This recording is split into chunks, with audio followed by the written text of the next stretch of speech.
Hey, how's it going, YouTube? How y'all doing today? Oh man, I was thinking about what am I gonna do with these cattle, because I need to get them to move to market here pretty soon. Right now I am considering just taking all these animals and putting them calling in a person with a gooseneck, a livestock hauler, and just taking all these animals at once, just leaving Slowpoke right here behind. Slowpoke, I think Slowpoke's gonna be the size of a calf for the rest of his life. He just you see him right there, look at how small he is compared to everybody else. So I'm just gonna keep him around to teach the new animals how to find food and how to find water. Because when the animals, like if I bring in new animals, right, if they see Slowpoke standing at the feed bin eating, they're gonna join them. And then if 2 or 3 join them, they'll all come running in. Just about 95% of them will all come running in. So I'm gonna keep Slowpoke around to do that. I still gotta get him castrated.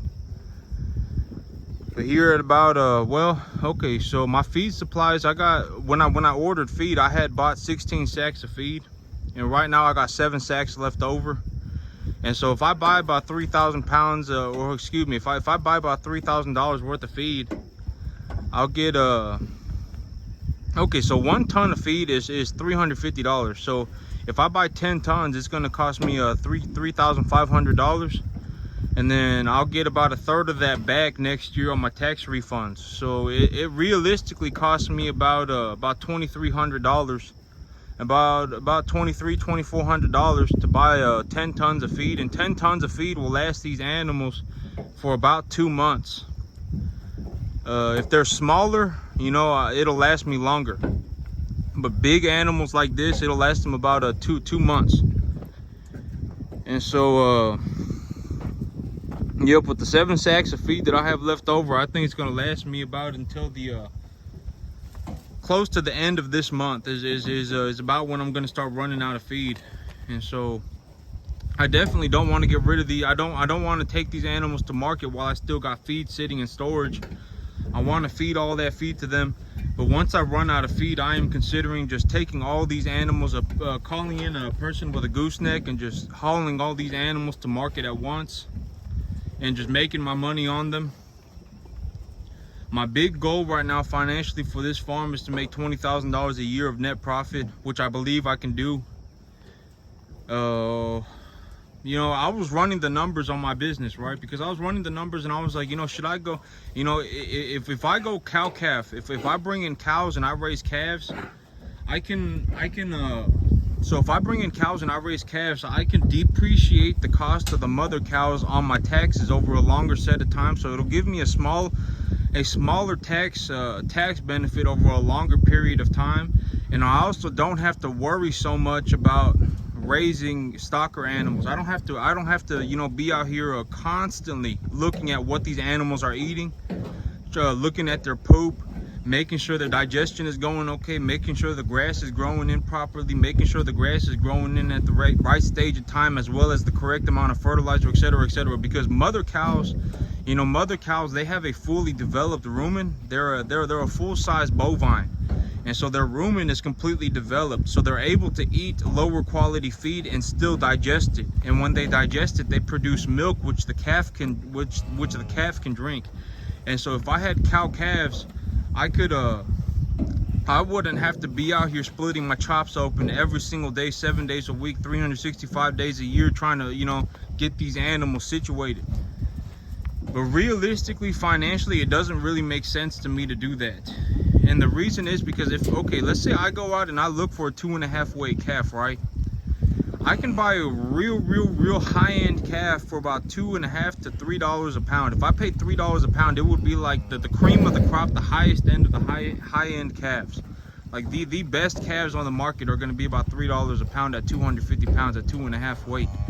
And so let's say I paid $2.50 for some good #1 calves, which is about right. So if I pay $2.50 for a 2.5 weight calf, I'll be paying maybe about $625 an animal. So a little dingle donger calf, about 1/3 smaller than this one right here, is going to be about $625.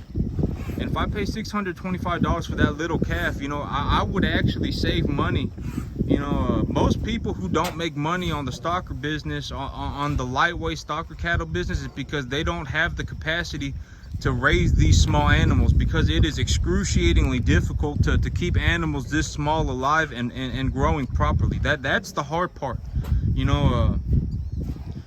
These small calves, when they're this size, it's very, very, very difficult to keep them alive as well as growing properly, especially when they're on grass, fresh grass.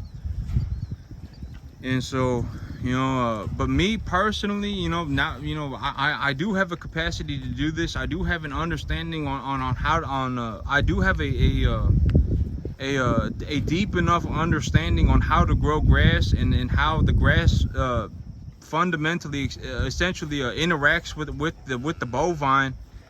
And so, I'm able to, I'm one of the few people possibly that I'm the only person that I personally know. I'm sure there are other people out there on the planet that can do what I do, and just because I'm the only person on YouTube who's able to do this doesn't mean that there isn't somebody else out in the boonies somewhere who can do exactly what I do too. Because all this stuff, I didn't just make it up on my own one day sitting on the kitchen table. It just is what it is. The fertilizer interaction with the soil, the biomass accumulation per acre, the planting density, all that stuff is not stuff that I just made up one day. And so, but these small animals, they're very, very, very hard to keep alive. But later this week, as soon as I get a chance, I'm gonna go and get myself a grain cart, because over there on that watering bin, I got this little thing for $25 that I stick onto the water bin, and that thing it puts water in the bin for me, and that thing it cost me $25, and it saves me about 25 minutes a day.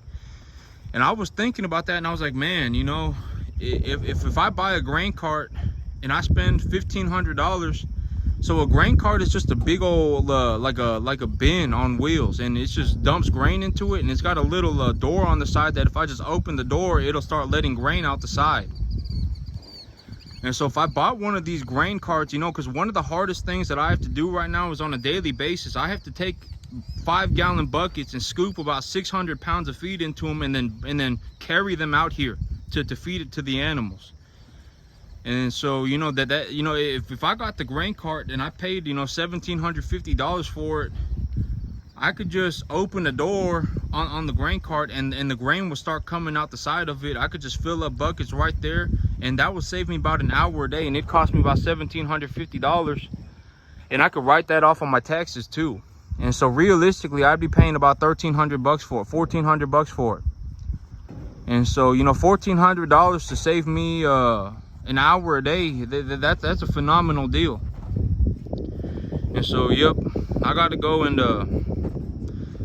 get myself a grain wagon, a grain cart, and that's gonna save me a lot of time. Yep, that's it for me today, YouTube. You have a good one.